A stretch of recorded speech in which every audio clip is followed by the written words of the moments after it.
Graça e paz, irmãos. Amém? Glória a Deus por mais um domingo. Quero convidar você nesta hora a estar orando ao Senhor para pedir que Ele nos abençoe com essa aula dessa manhã, abençoe a vida do nosso professor, o irmão Robledo. Oremos, ó Deus, muito obrigado por esse domingo tão maravilhoso. Obrigado, Senhor, porque o Senhor nos concede o privilégio de poder estudar a Tua Palavra. E em nome de Jesus pedimos que o Senhor glorifique o Teu nome através do Teu servo durante essas ministrações aqui, Pai. É a nossa oração, Senhor, em nome de Jesus. Em nome de Jesus.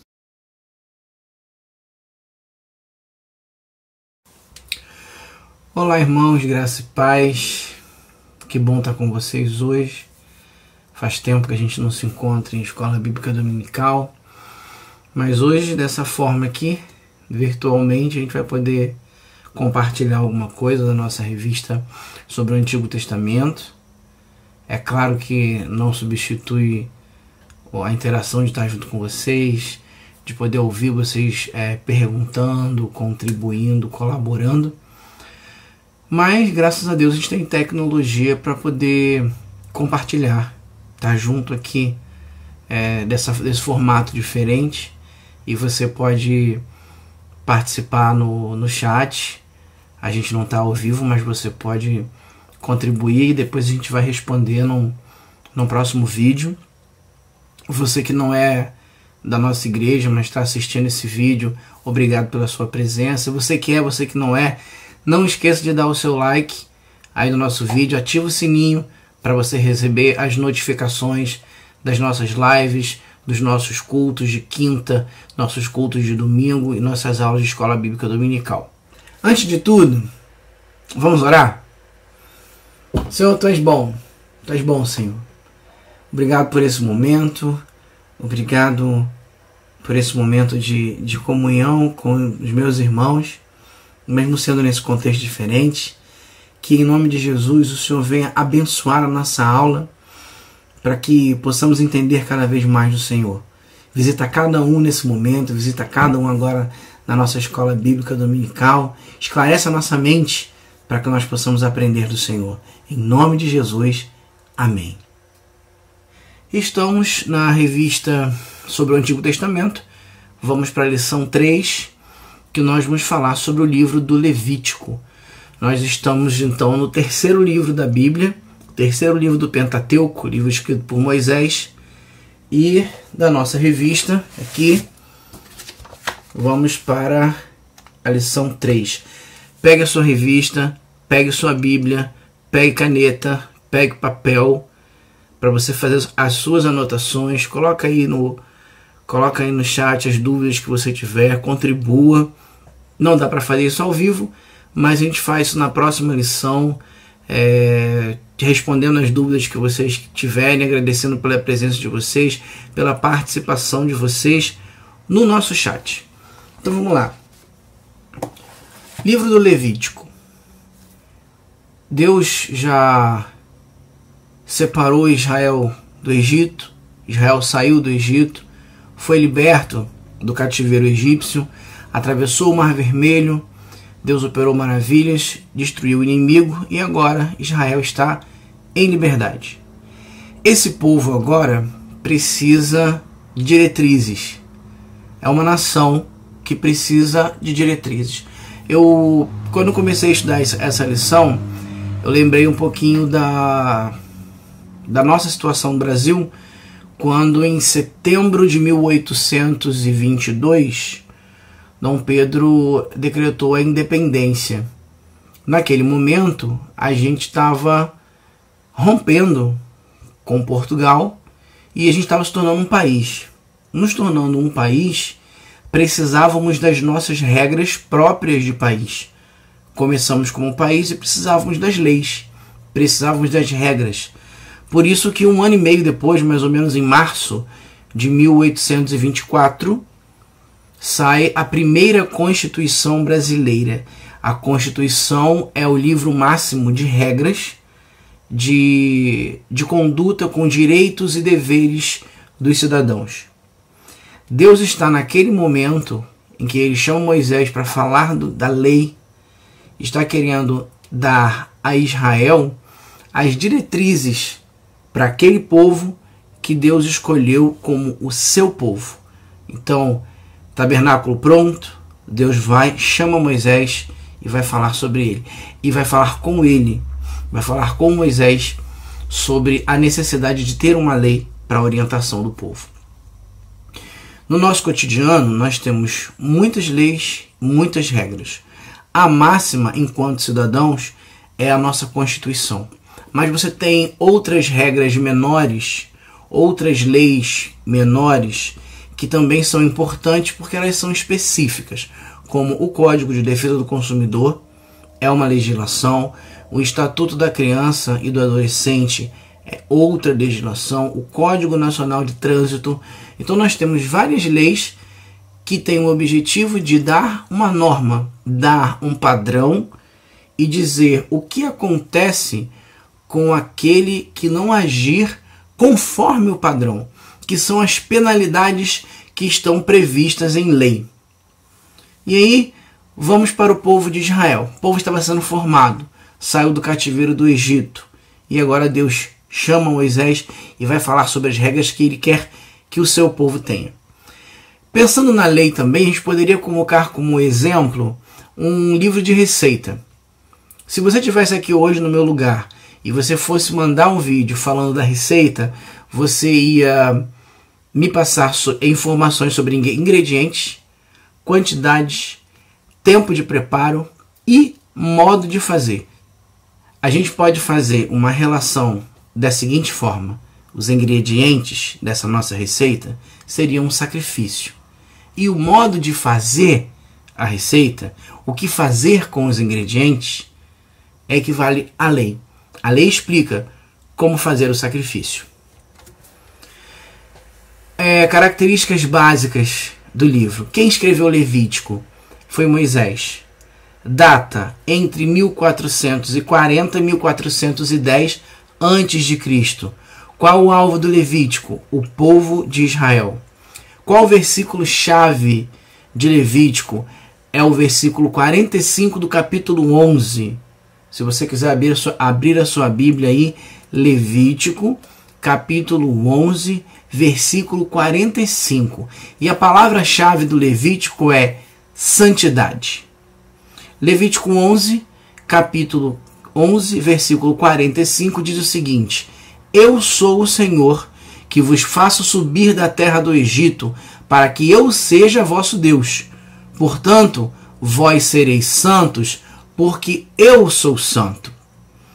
Deus quer dar ao seu povo um padrão santo, como ele é santo. Então Deus quer explicar ao povo como fazer, qual é o procedimento para ser santo, porque ele que é Deus e que é o Deus desse povo, que ele diz: para que eu seja o vosso Deus, vocês precisam ser santos. A lei é para que eles entendam como eles devem proceder. Um esboço que a gente pode fazer do livro do Levítico, a gente vai ver que do capítulo 1 até o capítulo 10 vai se falar de sacrifício, que vai envolver os sacrifícios e os sacerdotes, porque os sacerdotes eram responsáveis pelo sacrifício e tinham o sumo sacerdote, que era aquele que somente ele poderia fazer aquele sacrifício, nem o sacerdote, só o sumo sacerdote. E ele vai explicar o caminho de Deus e como se aproximar do Deus Santo. Revisando, ele vai falar do sacrifício, fala de sacrifícios e sacerdotes. Para que alcançar o caminho de Deus e como se aproximar do Deus Santo. A palavra-chave dessa parte é salvação. Do capítulo 11 até o capítulo 27, ele vai falar da lei. As leis sobre a vida, a caminhada com Deus e como viver com o Deus Santo. E a palavra é santificação. Percebam a diferença.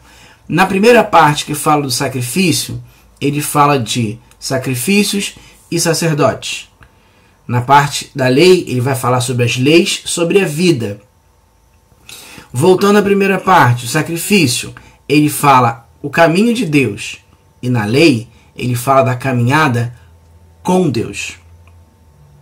No sacrifício, ele está indo em direção a Deus, entendendo que é necessário fazer o sacrifício, mas a lei vai dizer a ele como é a caminhada com Deus. Ele está falando de continuidade. E aí, como se aproximar do Deus Santo e como viver com o Deus Santo.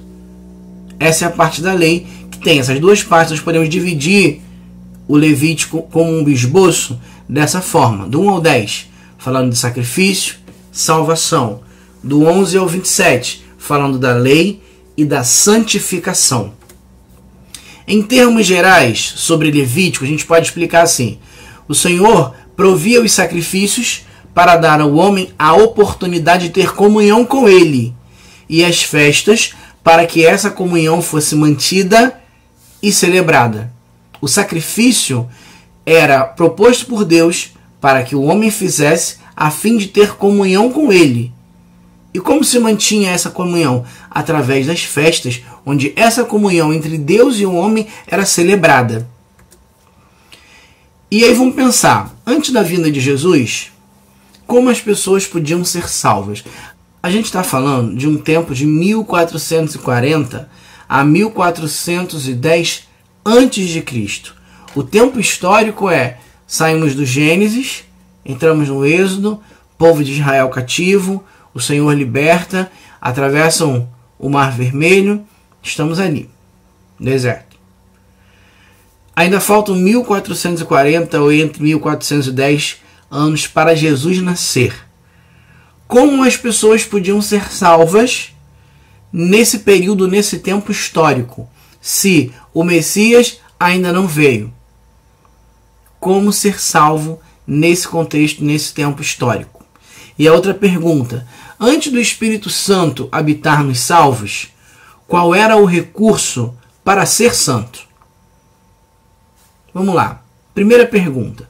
Voltando. Antes da vinda de Jesus, como as pessoas podiam ser salvas? O holocausto, o sacrifício, ele precisava ser oferecido para que as pessoas tivessem os pecados perdoados. Lembra de Jó? Jó oferecia os sacrifícios pelos pecados dele e também pelo pecado dos filhos, inclusive sem saber se os filhos tinham feito alguma coisa errada ou não. Ele diz assim: quem sabe os meus filhos tenham feito alguma coisa errada contra o Senhor. E aí Jó oferecia o sacrifício, o holocausto, para que através do sacrifício ele obtivesse o perdão de Deus para os seus pecados e para os pecados dos seus filhos. Então, nesse contexto histórico, a salvação vinha através do perdão dos pecados, que era feito através do sacrifício do holocausto. E o Espírito Santo, antes do Espírito Santo habitar nos salvos, qual era o recurso para ser santo? Era necessário oferecer os sacrifícios constantes para ter a vida santa. Nesse contexto, o sacrifício e a lei, eles são indispensáveis. O Senhor está orientando o seu povo a como fazer para ter perdão e viver com Ele, manter a comunhão com Ele, Deus. A gente pode também chamar o Levítico de manual do sacerdote, porque quem vai conduzir todo o processo referente ao sacrifício, ao holocausto, são os sacerdotes, e eles precisam ser orientados para isso, para conduzir a vida espiritual do povo, principalmente nessa questão, na questão do sacrifício. A gente pode também dizer que Levítico é um manual do sacerdote. Levítico vai descrever todo o ritual, toda a maneira, todo o proceder do sacerdote para conduzir a vida espiritual do povo, principalmente em como conduzir o sacrifício. O Levítico vai dizer ao sacerdote o que ele deve fazer. Ele é minucioso, é específico. O sacerdote que ia trabalhar agora, eu tenho um sacerdócio, eu fui levantado sacerdote, eu sou da tribo, a gente vai falar daqui a pouco sobre levita e sacerdote, né?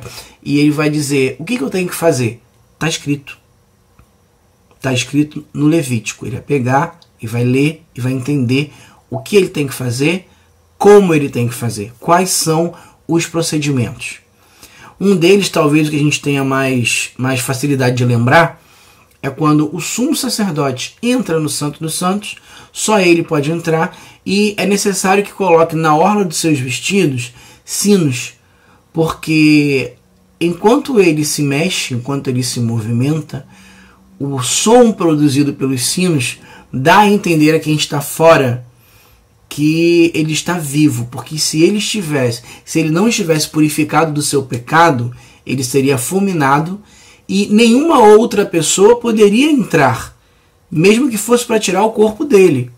Então ele era amarrado com uma corda, entrava, e o som desses sinos que estão nas suas vestes são, para quem está fora, um indício de que ele está vivo, de que ele está se movimentando ali dentro e fazendo todo o procedimento de sacrifício que é referente a ele enquanto sumo sacerdote.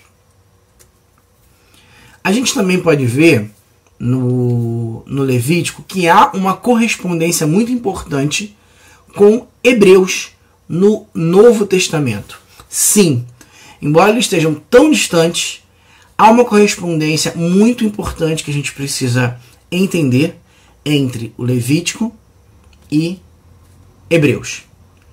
Hebreus vai ressaltar, vai reafirmar, vai fortalecer a ideia de que o sacrifício de Cristo ele supera a lei, uma vez que Cristo veio para cumprir a lei, e toda a lei ela vai se cumprir em Cristo.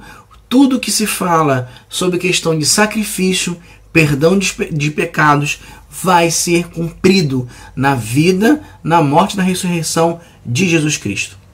Vamos lá, a gente pode tirar alguns pontos com relação a isso. O primeiro ponto que a gente vai falar é sobre o sacerdócio. Levítico, no capítulo 8, nos versículos 1 e 2, ele vai falar que o sacerdócio é arônico. Em Hebreus, ele vai dizer que é messiânico.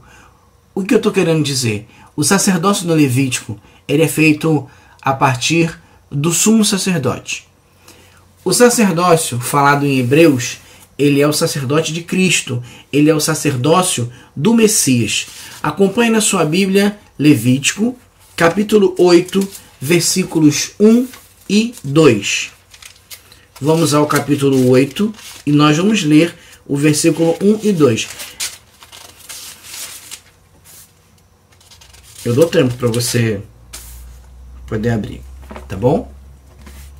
Levítico 8, versículos 1 e 2 diz assim: Disse mais o Senhor a Moisés: Toma Arão e seus filhos, e as vestes, e o óleo da unção, como também o novilho da oferta pelo pecado, e os 2 carneiros, e o cesto dos pães asmos, e ajunta toda a congregação à porta da tenda da congregação. Eu fui até o 3. Então, o sacrifício, o sacerdócio, aqui em Levítico, ele é feito por Arão e sua família. Deus escolhe Arão e a sua descendência como os sacerdotes. O sacrifício é feito por eles, por Arão e seus filhos. Esse é o Levítico. Hebreus, o sacrifício foi feito pelo Filho de Deus. O sacrifício foi feito pelo Messias. Outro ponto, falamos do sacerdócio. Agora nós vamos falar do sumo sacerdote. O sumo sacerdote em Levítico, ele é imperfeito. Levítico 9, 1 e 2. Adianta aí um capítulo e preste atenção. Arão oferece sacrifícios por si e pelo povo. Ao 8º dia chamou Moisés a Arão e a seus filhos e aos anciãos de Israel, e disse a Arão: Toma um bezerro para oferta pelo pecado e um carneiro para o holocausto, ambos sem defeito, e traze-os perante o Senhor. A oferta feita nesse momento pelo sumo sacerdote Arão é por ele mesmo e pelo povo. Ou seja, mesmo ele, enquanto sumo sacerdote, Arão necessita que o sacrifício seja feito para o perdão dos seus próprios pecados. Em Hebreus, o sumo sacerdote ele é perfeito, porque ele é o Filho de Deus. O sumo sacerdote é Jesus Cristo. Então a obra dele é maior do que a obra da lei. Sobre os sacrifícios, em Levítico, você pode ver aí depois do capítulo 1, versículo do capítulo 1 até o capítulo 7, você vai ver que eles são variados e constantes. Há sacrifícios diferentes para momentos diferentes. O sacrifício de Cristo não. Ele é único e definitivo. Não há mais necessidade de sacrifício. O sacrifício foi feito pelo Filho de Deus, o Cordeiro de Deus que tira o pecado do mundo. Não há mais necessidade. Deus proveu o próprio sacrifício na pessoa do seu Filho. E, para fechar essa comparação entre Hebreus e Levítico, em Levítico o líder do povo é Moisés.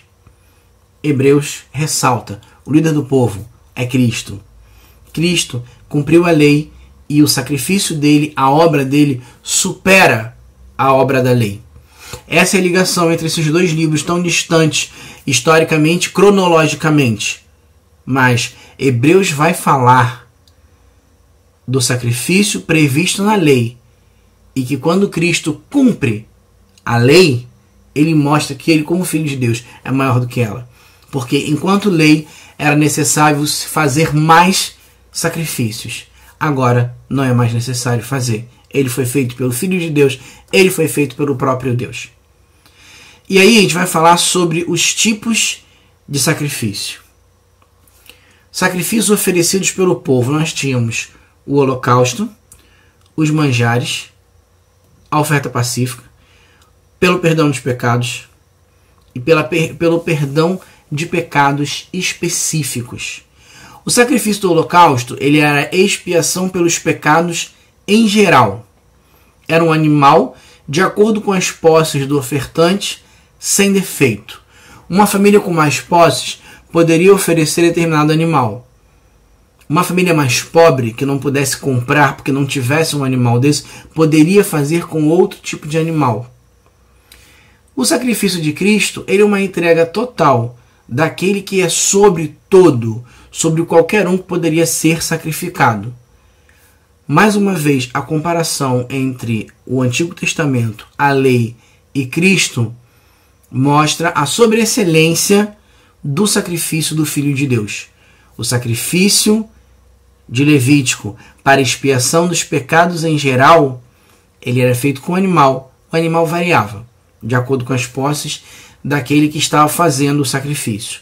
A oferta de manjares, ela era feita em gratidão a Deus. Era uma oferta de cereais.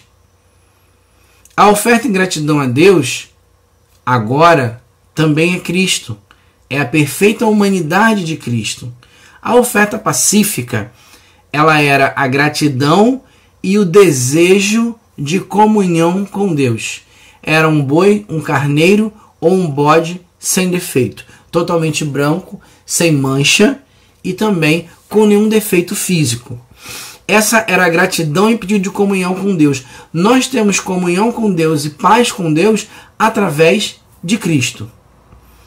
Outro sacrifício era o sacrifício pelo pecado, pelo perdão dos pecados não intencionais. Era um boi ou um bode sem defeito. E Cristo é a nossa oferta pelos pecados. Repare que na lei a gente tem expiação pelos pecados em geral, perdão dos pecados não intencionais e agora vai pelo perdão dos pecados específicos. Na lei, no Levítico, é um carneiro sem defeito para os pecados específicos. Novo Testamento, Nova Aliança, Cristo levou sobre si a nossa culpa e pagou o preço por todo o pecado. Na lei, nós temos como se fosse uma tabela para os pecados específicos. Se é para a expiação dos pecados em geral, o procedimento é um. Se é para os pecados não intencionais, é um outro animal. Se é para os pecados específicos, é um outro animal. Se é gratidão e desejo de comunhão com Deus, é outro animal. Se é gratidão a Deus, é cereal. Lei. Agora, graça é Cristo. Cristo é suficiente. Cristo é suficiente porque Ele foi o sacrifício para que expiar os nossos pecados, sejam eles de forma geral, específicos, não intencionais. E através deles temos gratidão com Deus, gratidão e desejo e possibilidade de comunhão com o Senhor. Ainda sobre Levítico, a gente vai falar das festas bíblicas. As festas bíblicas, nós vamos falar sobre a Páscoa, o Pentecostes, o Dia da Expiação e a Festa dos Tabernáculos. Todas essas festas, elas tinham um propósito, tinham uma data e tinham características principais. O propósito das festas. Qual era o propósito da Páscoa? Comemorar a libertação do povo de Israel. Era no dia 14 do mês de Nisan e a característica principal era um jantar que lembrava a Israel como o Senhor agiu na libertação do seu povo. Era necessário dizer às futuras gerações como o Senhor livrou Israel do cativeiro. A questão de consumir ervas amargas era para lembrar que o tempo no cativeiro não foi um bom tempo. O tempo de escravidão foi um tempo de sofrimento, foi um tempo amargo. A Páscoa também era para celebrar, para lembrar este momento, o momento da libertação do povo de Israel. Seguindo, nós temos o Pentecostes. O Pentecostes é uma festa que dedicava a Deus a colheita. A dedicação ao Senhor da colheita era uma festa de celebração. O sacerdote apresentava ao Senhor um molho da colheita ofertante. Fechou-se a colheita, fechou-se o tempo da colheita, fazia-se uma festa agradecendo a Deus pela colheita. Essa é a festa do Pentecostes.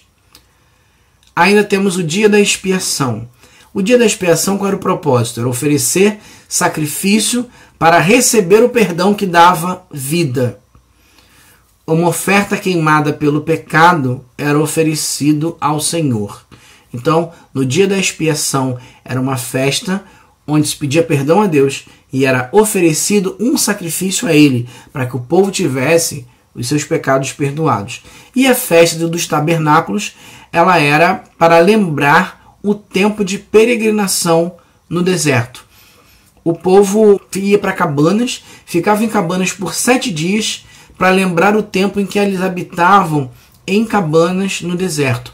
Então, tanto a Páscoa quanto a festa dos tabernáculos, ela tem uma ligação direta com o passado de Israel. É como se você tivesse uma vida passada num lugar bem diferente do que você mora hoje. É como se você tivesse hoje morasse num bairro residencial mais movimentado, que tivesse um pouco mais de recursos, mas que a tua infância você tenha passado num lugar de menos recursos, numa casa mais humilde, mais simples do que a que você mora hoje. E você pegasse os seus filhos durante a festa dos tabernáculos, durante uma semana, você ia com eles, com a sua família, e você ficaria em casas diferentes do que a que você mora hoje, mas parecido com o que você morava na sua infância, para dizer aos seus filhos o seguinte: olha, antigamente era assim que eu morava, era assim que nós ficamos antes do Senhor nos estabelecer no local que nós temos hoje.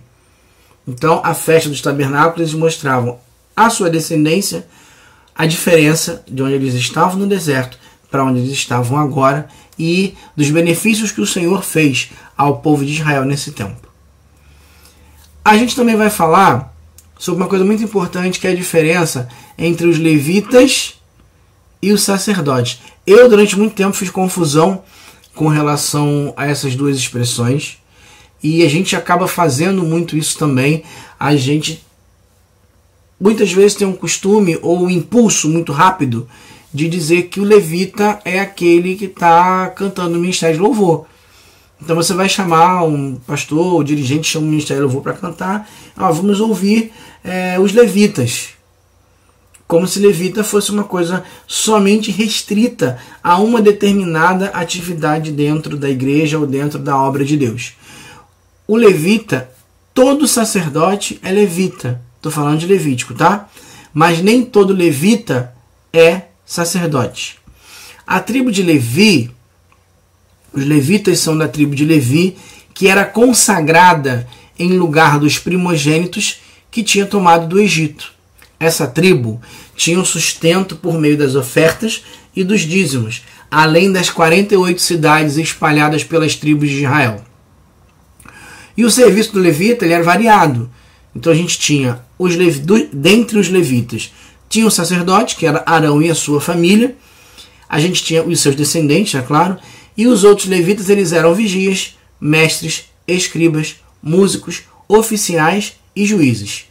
Então o ofício de levita ele envolvia várias coisas. Ser levita aqui não quer dizer simplesmente que ele era um cantor, que ele era um músico. Ele poderia ser um mestre, ele poderia ser um vigia, ele podia ser um escriba, ele podia ser oficial, ele poderia ser o juiz. Ele é da tribo de Levi. Então o levita e o sacerdote são coisas distintas, embora o sacerdote tenha que ser levita. Mas nem todo levita é sacerdote. A gente falou de levita, a gente falou tribo de Levi, e aí a gente vai perguntar por que então o nome do livro é Levítico? Tem uma relação direta com a tribo de Levi, tem uma relação direta com o ser levita. Em hebraico, Levítico significa e ele chamou, que é uma frase que está logo no início. Levítico capítulo 1. Vamos lá? Levítico capítulo 1. Chamou o Senhor a Moisés da tenda da congregação, lhe disse. Ele chamou. Ele chamou, a frase que está no início do livro. Então, Levítico, ele chamou. Ele quem? O Senhor chamou. Deus chama Moisés para fora do arraial. Ele dá instruções para a vida do povo. Essa nação que tem agora a sua independência, nação de Israel, povo de Deus, precisa das diretrizes. E o próprio Deus chama Moisés e dá a ele as diretrizes para esse povo viver em comunhão com ele, porque ele diz, eu sou o povo de vocês. Então, para que vocês andem comigo e eu seja o seu Deus, vocês precisam buscar a santidade, porque eu, Deus, sou santo. Levítico está no meio do Pentateuco. Pentateuco são os 5 livros de Moisés. Gênesis, Êxodo, Levítico, Números e Deuteronômio. Ele está depois do Gênesis e do Êxodo, que vão tratar da ruína do homem, que está lá no Gênesis, e do plano redentor de Deus, que vai passar pelos patriarcas, que vai passar pela libertação de Israel do cativeiro, e Números e Deuteronômio preparam o povo para a conquista. Levítico está nesse meio. É nesse meio período, no meio desse processo, que Deus quer ensinar ao povo que é necessário ter uma vida de adoração, ter uma vida de comunhão, de forma que a redenção que está por vir seja vista com mais clareza pelo povo de Israel, efetuado dentro da vontade de Deus. Nós estamos falando de um povo que vem da queda do homem. Deus mantém a sua promessa com o homem. A raça humana ela aborrece a Deus pelo rumo que ela toma, e Deus manda o dilúvio, salva a família de Noé. Noé dá a sequência pela sua descendência. Vamos chegar a Abraão, vamos chegar a Isaac, vamos chegar a Jacó, vamos chegar a José. E aí já estamos no Egito. José morre, a sua descendência fica, chega um faraó que não conheceu a José, e ele se incomoda com a presença do povo de Israel. E aí a escravidão fica muito pesada, e é necessário Deus agir para que Israel saia do jugo do Egito e se torne uma nação. E aí nós chegamos no meio do período, que é o Levítico.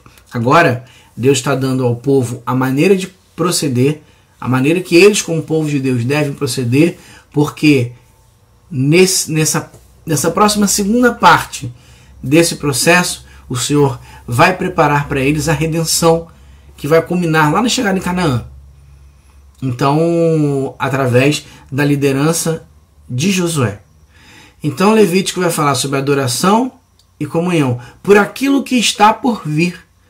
Deus tem a redenção e o cumprimento da promessa mais à frente, só que nesse momento é necessário fazer uma pausa. E nessa pausa, Deus vai ensinar ao povo: eu quero que vocês sejam assim.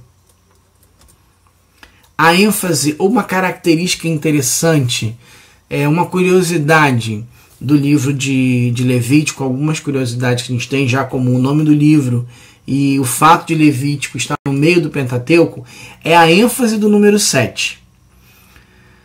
O sábado do Senhor é no 7º dia. O ano sabático é o 7º ano. O ano do jubileu. Ano do jubileu, você lembra da festa de 50 anos que nós fizemos na nossa igreja. Ano do jubileu, você deve aí lembrar de algum oficial, de algum pastor, de algum presbítero, alguém que tenha completado 50 anos de ministério. E a gente chama aqui nessa festa, a gente tem a festa do jubileu. Por que o jubileu é 50 anos e o que ele tem a ver agora, já que está falando de ênfase do número 7, já que nenhuma conta de multiplicação com 7 vai dar 50. O jubileu vem depois de 7 semanas, cada semana com 7 anos. 7 vezes 7, 49. Depois desse período, o próximo ano é o ano do jubileu. É o 50º ano. Por isso que o jubileu ele é comemorado no 50º ano, o número 50. Então ele é uma sequência de 7 semanas de 7. Quando findou a 7ª semana, 49 anos. O próximo ano, ele é o ano do jubileu. Outra curiosidade envolvendo o número 7, Pentecostes, 7 semanas após a Páscoa. No 7º mês, festa das trombetas, dos tabernáculos e expiação. Quanto tempo durava a festa de Pentecostes? Acertou, 7 dias. Quanto tempo durava a Páscoa? 7 dias. 7 dias que o Senhor fez a terra. 7 dias que o Senhor trabalhou e depois, no 7º dia, descansou. Existe uma relação direta com a obra de Deus para o homem na formação do homem, que trabalhou 6 dias e depois descansou. Então, da mesma forma, a terra descansa, 7 semanas de 7, o Pentecostes, 7 depois da Páscoa, e todas essas ênfases, que não são coincidências, mas são ênfases com o número 7. Agora a gente vai falar das doutrinas do Levítico. A primeira doutrina, Deus é santo. O fato de Deus ser santo é suficiente para que o seu povo seja santo. Sede santo, porque eu, o Senhor, sou santo.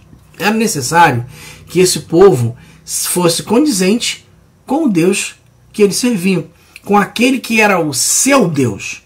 Sendo o seu Deus, sendo um Deus santo, era imprescindível que esse povo buscasse a santidade. E a santidade, que é a segunda doutrina, ela é imprescindível, não é opção. A santidade para o povo de Israel, ela é necessidade. A palavra santo, ela aparece em Levítico 389 vezes. Então, a segunda doutrina, ela depende da primeira.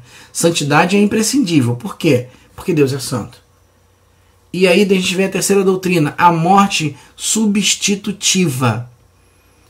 Quer dizer, existe uma morte que substitui o homem para que ele tenha perdoado o seu pecado. O salário do pecado, a sentença do pecado é a morte. Para que o homem seja perdoado do pecado, é necessário haver uma morte. É a morte do holocausto. É um bode, é um boi, é um cordeiro, é um outro animal sem mácula, perfeito, sem nenhum defeito físico. É a morte substitutiva, que vai ser cumprida em Jesus Cristo como Filho de Deus, que morreu pelos pecados de todos. Eu gosto muito quando eu ouvi ou li, acho que numa revista da própria Escola Dominical, das revistas nossas, não lembro se foi na revista, não lembro se na revista do livro de Atos, alguma delas que vai dizer que Jesus, ele é tanto o sujeito quanto o objeto do sacrifício. Para você ter uma ideia, vamos comparar lá com Abraão. Quando Abraão leva Isaac, Abraão é o sujeito porque ele vai operar o sacrifício. Ele vai para Moriá sabendo que ele deveria sacrificar o filho. Isaac é o objeto. É aquele que está ali que vai ser sacrificado. A ação ela vem de Abraão. É Abraão que ia fazer. E Isaac, ele ia sofrer o sacrifício. E Deus não permite que aconteça. Agora vamos para Levítico. O sacerdote, quando ele vai fazer o sacrifício, o sacerdote, ele é o sujeito, ele que vai fazer o procedimento. É ele que vai matar aquele animal para que o povo seja perdoado. E o animal é o objeto do sacrifício. Cristo, o sacrifício dele é completo. Ele tanto é o sujeito quanto ele é o objeto. Você pode pensar assim, mas para ele ser o sujeito, é ele que teria que matar, mas não. A permissão de Deus para que acontecesse isso com o seu filho, sendo ele poderoso, sendo ele santo, ele é o sujeito do objeto, porque foi Deus que já preparou o sacrifício de Cristo para que o povo fosse perdoado, para que fosse restabelecida a comunhão, a aliança entre Deus e o homem. O sacrifício de Cristo é plano de Deus. E, ao mesmo tempo, ele é objeto, porque é ele que é sacrificado em favor dos nossos pecados, do nosso salário, o salário do nosso pecado, que seria a nossa morte. E para fechar, eu gostaria de ler com você o capítulo 18, os 5 primeiros versículos. Vamos lá. Levítico, capítulo 18, versículo 1 até o 5. A gente está se aproximando do final, lembrando que se você teve alguma dúvida, se você quer fazer algum comentário, aproveita o chat, tá? Não esquece do seu like, tá? Não esquece de ativar o sininho para você saber sempre que a nossa igreja colocar alguma programação nova, algum vídeo novo, para você estar sempre ligado, para você que não faz parte da nossa igreja, mas tem acompanhado as atividades que nós temos colocado na internet. É importante você tanto dar o seu like quanto você ativar o sininho. Então vamos lá, capítulo 18 de Levítico, vamos do 1 ao 5. Disse mais o Senhor a Moisés: fala aos filhos de Israel e diz-lhes: eu sou o Senhor vosso Deus. Não fareis segundo as obras da terra do Egito em que habitastes, nem fareis segundo as obras da terra de Canaã, para a qual eu vos levo, nem andareis nos seus estatutos. Fareis segundo os meus juízos, e os meus estatutos guardarei, para entrardes neles. Eu sou o Senhor vosso Deus. Portanto, os meus estatutos e os meus juízos guardareis. Cumprindo-os, o homem viverá por eles. Eu sou o Senhor. Deus está dizendo para Moisés, diga ao povo o seguinte: não vale a lei sobre a qual vocês estavam quando vocês estavam no Egito, não valerá a lei que está em Canaã, que é a terra que eu vou dar a vocês. A lei de Israel é a minha lei, porque eu sou o Senhor. Eu sou o Senhor de vocês. Vocês são meu povo. Através do cumprimento dos meus estatutos, o homem viverá.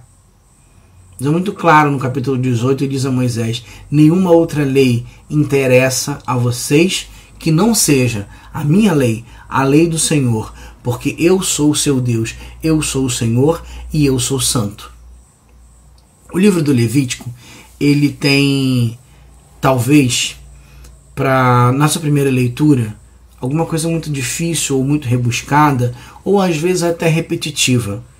Mas o livro do Levítico é importante, porque é o momento que Deus traz Israel e dá as orientações de ser o povo de Deus. Vocês são meu povo. Libertei vocês do Egito. Agora eu vou ensinar vocês a viver para estar em comunhão comigo. Essa é a receita. E através de Moisés, ele diz como o povo deve proceder em vários momentos, para pedir perdão aos pecados, para se alegrar com Deus, para ter comunhão com Deus, para agradar o Senhor, porque eles não são qualquer povo, eles são povo de Deus. E lá na frente, na graça, lá na frente do sacrifício de Cristo, para nós que somos o seu povo, ele que é o nosso Deus, ofereceu o maior dos sacrifícios, porque depois desse não há necessidade de mais nenhuma. Cristo morreu por nós. Somos povo de Deus por intermédio do sacrifício de Cristo. Não há nenhuma necessidade mais de sacrifício. Deus proveu o sacrifício para que nós possamos ser o povo dele. Que Deus te abençoe, que Deus te guarde. Você que fez a sua anotação, compartilha no chat também com a gente. A sua participação faz a gente aprender. Não é porque a gente está aqui, fala em nome do Felipe, fala em nome da Isabela, fala em nome da Eliane, meu nome.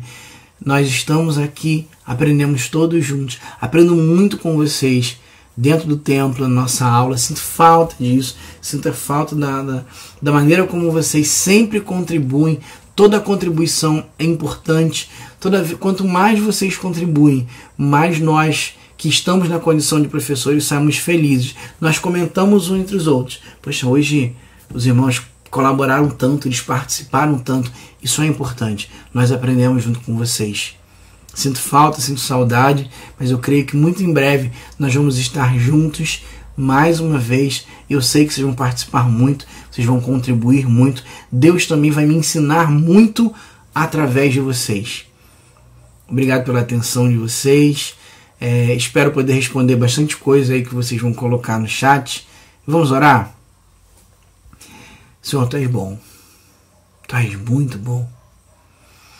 Obrigado, Pai, porque mesmo não sendo merecedores, o Senhor nos abençoou, o Senhor nos chamou para ser o Seu povo e para perdoar os nossos pecados e para que nós viéssemos a ter comunhão com o Senhor. O Senhor enviou o Seu Filho amado como sacrifício por nós. Muito obrigado, Pai. Nós não merecemos isso, mas é pela Tua graça, pela Tua bondade e pela Tua infinita misericórdia. Que o Senhor venha abençoar, ó Pai, os meus irmãos, de quem eu sinto tanta saudade de estar junto.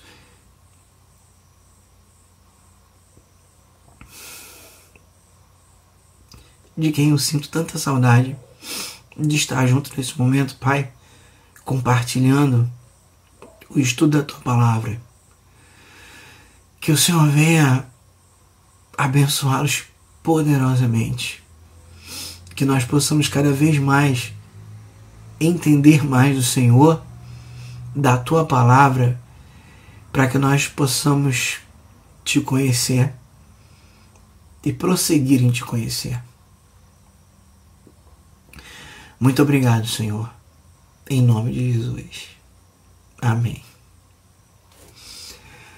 Eu estou com muita saudade de vocês. Muita mesmo. Um beijo no coração. E que Deus abençoe vocês.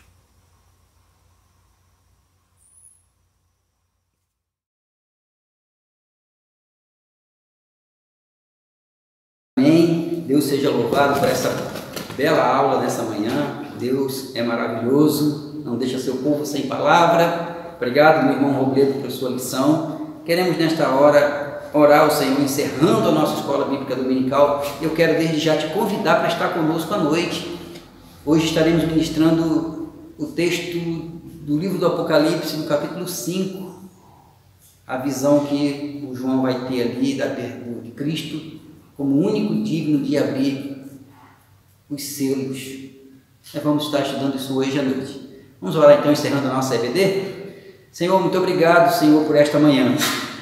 Graças te damos, ó Deus, porque o Senhor nos tem dado a Tua graça, Deus, o Teu amor.